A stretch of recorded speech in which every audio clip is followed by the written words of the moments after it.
Everyone, welcome to textbook. Department ने फिर से भेजे हैं ITR U political parties 80 GGC donation से रिलेटेड मेल और मैसेजेस। अगर आप इस बार का ट्रेंड को नोट करें तो लास्ट टाइम जो मैसेजेस और मेल रिसीव हुए थे वो हुए थे थोड़ा ज्यादा, जिसमें 1 लाख से ऊपर की डोनेशंस थी उन अमाउंट से रिलेटेड। लेकिन अब जो मैसेजेस और मेल्स आई हैं उसमें ज्यादातर क्लाइंट्स या टैक्स पेयर जो देखने को मिले हैं उनकी डोनेशन 1 लाख से कम की रही है। इससे अगर मैं डिपार्टमेंट का ओवरव्यू चेक करूं तो वो है कि पहले उन्होंने जो मेजर ट्रांजेक्शंस थी उनके ऊपर फोकस किया, उनको पहले मैसेजेस मेल भेजे गए, फिर उनको नोटिस दिए गए जिन्होंने अपनी जो ये डिडक्शन है वो सरेंडर नहीं की। फिर उसके बाद डिपार्टमेंट ने टारगेट किया है छोटे डोनर्स को जिन्होंने कम अमाउंट की डोनेशन दिखाई थी उनको। तो इसलिए आईटीआर की क्वेरी बहुत ज्यादा आ रही है। यहाँ पर टैक्स पेयर का एक क्वेश्चन हमेशा देखने को मिलता है कि आप पहले ये बताओ कि इस अमाउंट को सरेंडर करने पर हमें कितना टैक्स पे करना होगा, फिर हम डिसाइड करेंगे कि आईटीआर फाइल करें या फिर नहीं करें। तो आज की वीडियो में मैं आपसे एक कैलकुलेटर शेयर करने वाली हूँ जिसमें आप खुद से अपने अमाउंट को डालिए, अपनी डोनेशन जो सरेंडर करने वाले हैं उसको डालिए, अपनी इनकम्स को डालिए और आप खुद कैलकुलेट कर लेंगे कि कितना टैक्स आपको पे करना पड़ेगा आईटीआर में। इनकम टैक्स की वेबसाइट पर ये कैलकुलेटर अवेलेबल है, आपको कोई थर्ड पार्टी सॉफ्टवेयर यूज करने की जरूरत नहीं है। तो चलिए मैं हूँ सीए चेतना, आपको एक बार ये कैलकुलेटर समझा देती हूँ। सबसे पहले आपको क्या करना है, इनकम टैक्स की वेबसाइट पर विजिट करना है incometax.gov.in। इसके जब आप होम पेज पे जाएंगे तो होम पेज पे देखिए लेफ्ट हैंड साइड पे ना आपको बहुत सारे ऑप्शन मिलेंगे। यहाँ पर एक ऑप्शन आपको मिलेगा इनकम टैक्स कैलकुलेटर का। इनकम टैक्स कैलकुलेटर, इसके ऊपर आप क्लिक करिए।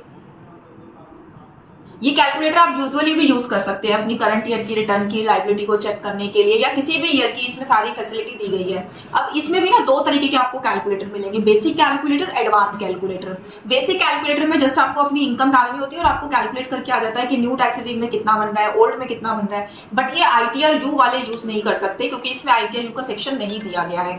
वहीं अगर आप एडवांस कैलकुलेटर पे क्लिक करेंगे तो यहाँ पे आपको टाइप ऑफ आईटीआर में मेंशन किया गया है कि आप अपडेटेड रिटर्न फाइल करने जा रहे हैं या other than updated return file करने जा रहे हैं। तो जो आईटीआर यू होती है उसकी जो फुल फॉर्म होती है आपकी, वो updated return under section 139(8)(a) के अंदर ही आती है। तो आपको इसके ऊपर क्लिक करना होगा जब भी आप अपना कैलकुलेट कर रहे हैं। उसके बाद आपको सेलेक्ट करना है कि कौन सी टैक्स रेजिम में आप अपनी रिटर्न को फाइल कर रहे हैं। तो सबके लिए ओल्ड टैक्स रेजिम ही रहेगी क्योंकि जब भी आपने डोनेशंस को क्लेम किया होगा, न्यू में तो हम डिडक्शंस क्लेम ही नहीं कर सकते, तो आपको ओल्ड पे क्लिक करना है। फिर आती है असेसमेंट ईयर की बात। यहाँ का सिलेक्शन आपको बहुत इंपॉर्टेंटली करना है, बहुत ध्यान से करना है। अगर आप असेसमेंट ईयर 2021-22 की अपडेटेड रिटर्न फाइल कर रहे हैं तो आपको पे करना होगा 70% एडिशनल टैक्स। अगर आप 2022-23 की फाइल कर रहे हैं तो आपको पे करना होगा 60% एडिशनल टैक्स। 23-24 वालों को पे करना होगा 50% टैक्स और 24-25 वालों को पे करना होगा एडिशनली 25% टैक्स। ये जो एडिशनल टैक्स है वैसे लॉ की टर्म है एडिशनल टैक्स, आप इसको पेनल्टी भी बोल सकते हैं कि इतना आपको एक्स्ट्रा टैक्स पे करना होगा आईटीआर फाइल करने पर।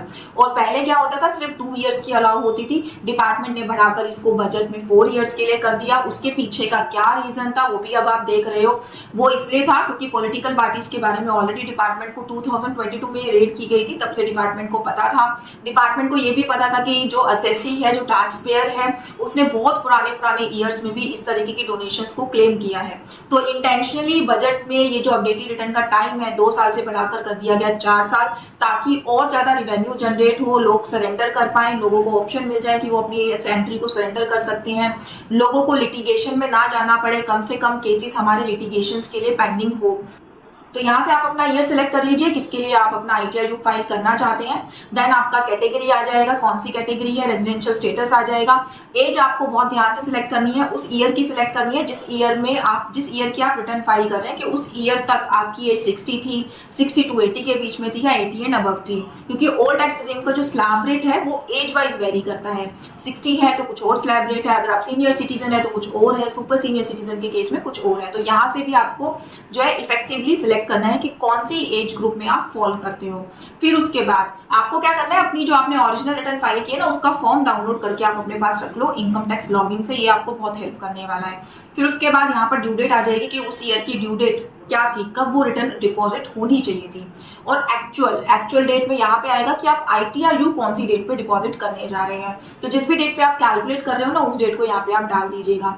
फिर उसके बाद अपडेटेड रिटर्न का जो टेन्योर है वो कितना है, आपको इसको ड्रैग करना है। यहाँ पे देखिए 4 ऑप्शन, 4 साल की रिटर्न आप कर सकते हैं, 4 ही ऑप्शन यहाँ पे दिए हुए हैं। अगर आपका डिले 12 मंथ्स तक का है तो आपके ऊपर 25% लगेगी, यानी कि जो लोग लास्ट ईयर की रिटर्न को रिवाइज करने जा रहे हैं, ITR फाइल करने जा रहे हैं, उनके ऊपर 25% लगेगी, वो आएंगे अप टू 12 मंथ्स के अंदर। जो लोग 12 to 24 लास्ट से लास्ट ईयर की रिटर्न को फाइल करने जा रहे हैं, उनका जो है 12 मंथ से ज्यादा का डिले हो चुका है, उनके ऊपर पेनल्टी लगेगी 50%।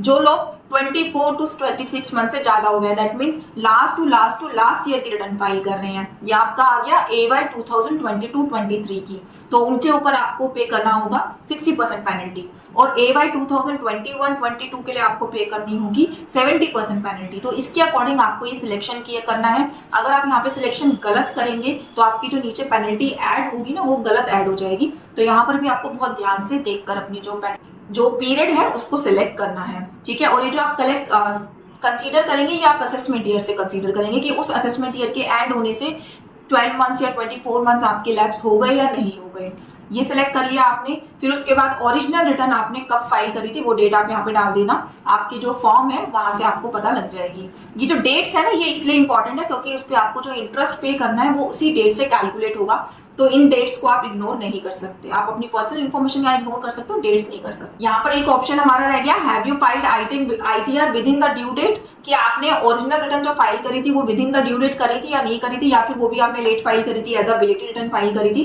तो येस और नो पे आपको टिक करना है, ठीक है। जैसे आप ये ऊपर वाले कॉलम्स कंप्लीट कर लेंगे, फिर उसके बाद नीचे के हेड्स आपको दिखने को मिलेंगे। अब आती है आपकी मेजर, ऊपर थी हमारी सारी पर्सनल या फिर दूसरी इन्फॉर्मेशन, नीचे हमें सारे फाइनेंशियल्स आपको ऐड करने हैं अपने। सबसे पहले आपको डालना है अपनी सैलरी कितनी है आपकी। इसके लिए आप क्या करो, अपना लास्ट ईयर का जो आपने रिटर्न का फॉर्म अपलोड कर रखा है उसी फॉर्म को डाउनलोड कर लो, जहां जहां पे फिगर्स उस फॉर्म में डाली गई है, क्योंकि आप तो प्रोफेशनल नहीं हो, आपको नहीं पता कौन सी इनकम कहाँ आनी चाहिए, तो जस्ट आप उस फॉर्म को फॉलो करते रहो। उस फॉर्म में जितनी सैलरी जहां डली है उतनी सैलरी आपने डाल दी, जितनी आपने अलाउंसेज या स्टैंडर्ड डिडक्शन क्लेम करी है उतनी आप यहाँ पे डाल दीजिए। फिर उसके बाद अगर आपकी हाउस प्रॉपर्टी की भी इनकम है, या फिर मान लीजिए आपने लोन का इंटरेस्ट क्लेम किया है, तो वो यहाँ पर आप डाल दीजिए। फिर उसके बाद आपको कैपिटल गेन, अगर आपका शॉर्ट टर्म या लॉन्ग टर्म कैपिटल गेन है, उसको अकॉर्डिंगली आप यहाँ पे सिलेक्ट करके डाल दीजिए कि आपका शॉर्ट टर्म है तो 20% में टैक्स किया गया है, 15% में टैक्स किया गया है, या फिर लॉन्ग टर्म है तो लॉन्ग टर्म किसके अकॉर्डिंग किया गया है। बहुत कम ही लोग हैं जिनका शॉर्ट टर्म और लॉन्ग टर्म भी होगा, तो इसको आप इग्नोर कर सकते हैं। उस केस में जो आपकी इनकम है सिर्फ उतना ही डालिए। अभी आपको ये फॉर्म बहुत डिटेल लग रहा होगा, बट जिन लोगों की सिर्फ सैलरी की इनकम है उनके लिए फॉर्म जो है डिटेल्ड नहीं है सर, जस्ट आपको सैलरी की इनकम डालनी है, ठीक है। और उसके बाद सीधा डिडक्शंस डाल देंगे, नीचे डिडक्शंस का ऑप्शन दिया हुआ है। फिर उसके बाद अगर आपकी कोई इंटरेस्ट की इनकम थी तो इंटरेस्ट की इनकम आप अदर इनकम में डाल देंगे, इंटरेस्ट, डिविडेंड, फिक्स डिपॉजिट, ये सारा आपका आ जाएगा अदर इनकम में। बिजनेस एंड प्रोफेशनल, तो जिनका F&O वगैरह होगा उनके लिए ही एप्लीकेबल किया जाएगा, या फिर सच में ही आपका कोई बिजनेस आप रन करते हो, बिजनेस की इनकम है, उसके लिए आपका एप्लीकेबल होगा। अभी मैं सिंपल एक सैलरी मैन के लिए बता रही हूँ क्योंकि ज्यादातर क्वेरीज उन्हीं की है।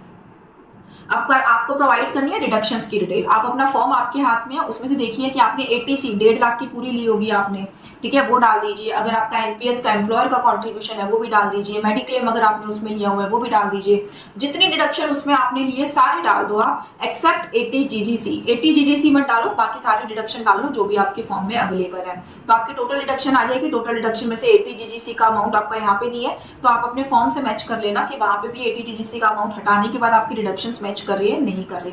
फिर उसके बाद आपका जो टैक्स है वो नॉर्मल टैक्स आपका कैलकुलेट होके आ जाएगा कि अगर ये ITR नहीं होती तो कितना टैक्स लगता।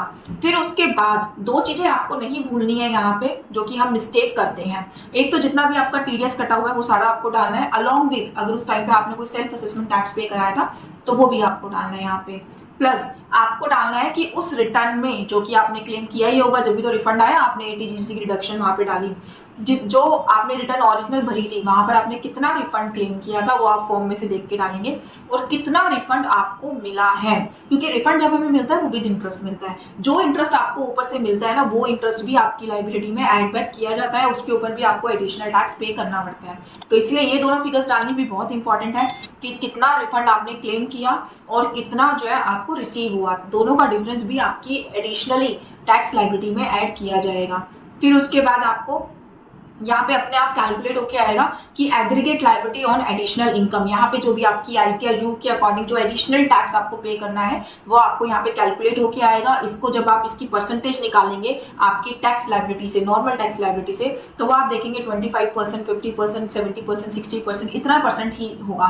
इट डिपेंड्स कि आपने कितनी लेट आप अपनी आईटीआर यू को फाइल कर रहे हैं। तो यहाँ से आपको पता लग जाएगा कि कितना अमाउंट आपको आईटीआर यू में फाइल करना होगा। यहाँ पे मैंने फिगर्स नहीं डाली है, बट एक मैंने ऑलरेडी बना रखी थी।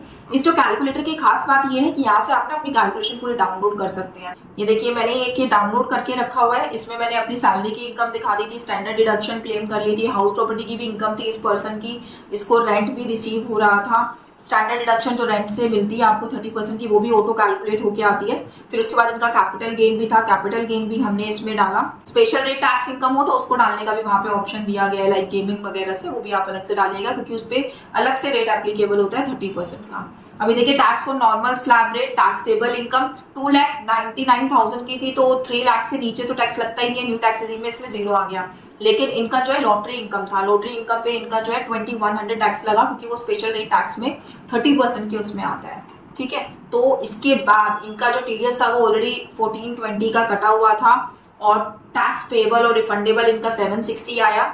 यहाँ पर देखिए एग्रीगेट टैक्स लायबिलिटी इनकी 760 की बन रही थी और अपडेटेड रिटर्न के अकॉर्डिंग 190। इनकी लास्ट ईयर की रिटर्न थी तो 25% इनको जो है एडिशनल टैक्स पे करना पड़ा था और छोटा सा अमाउंट आपको दिख रहा होगा क्योंकि हमने थोड़ा सा इसमें टैक्स प्लानिंग करी थी इनकम और डोनेशन हटाने के बाद। तो इस तरीके से आप खुद से कैलकुलेट कर सकते हैं कि आपका कितना टैक्स बनेगा, उसके अकॉर्डिंगली आप डिसीजन लीजिए। जो कैलकुलेशन है वो 100% एक्यूरेट तो मैं नहीं कहूंगी कि आ जाएगी क्योंकि 100% तो आप जब आईटीआर यू फाइल करने जा रहे होते हैं तभी आती है। तो आपको लेकिन आइडिया लग जाएगा, 95 to 99% आपको पता लग जाएगा कि आपका जो टैक्स बन रहा है वो कितना बनेगा और आपको कितना टैक्स पे करना है इन सब रिटर्न्स पर, डोनेशंस को सरेंडर करने पर। तो आप खुद से कैलकुलेट करिए और डिसीजन लीजिए कि आईटीआर यू फाइल करनी है या नहीं करनी है। एक इंपॉर्टेंट इन्फॉर्मेशन उन लोगों के लिए जिनके पास असेसमेंट ईयर 2022-23 के लिए ये जो मेल और मैसेजेस हैं वो आए हैं, उनको तो मैं रिकमेंड करूंगी कि आप तो अपना सरेंडर कर ही दो अगर आपका जेन्युइन नहीं है तो, क्योंकि जो 148 के नोटिस हैं वो अभी 31 मार्च 26 को ड्यू हो रहे हैं उन लोगों के उस असेसमेंट ईयर के। तो जैसे ही ये सिलसिला खत्म होगा, जो मेल और मैसेजेस आए हैं तुरंत नोटिस इशू होने शुरू हो जाएंगे। तो उस ईयर के नोटिस सबसे ज़्यादा इशू किए जाएंगे क्योंकि उसकी डेडलाइन ही 31 मार्च 26 है। इससे रिलेटेड मेरी सर्विसेज लेनी है, अगर आईटीआर यू मुझसे फाइल करानी है या कोई और कंसल्टेंसी आपको इनकम टैक्स रिलेटेड मैटर से रिलेटेड लेनी है, आपको कोई नोटिस आया है उसका रिजोल्यूशन आपको चाहिए, आप गिवन नंबर पे हमसे कनेक्ट कर सकते हैं। Thank you so much.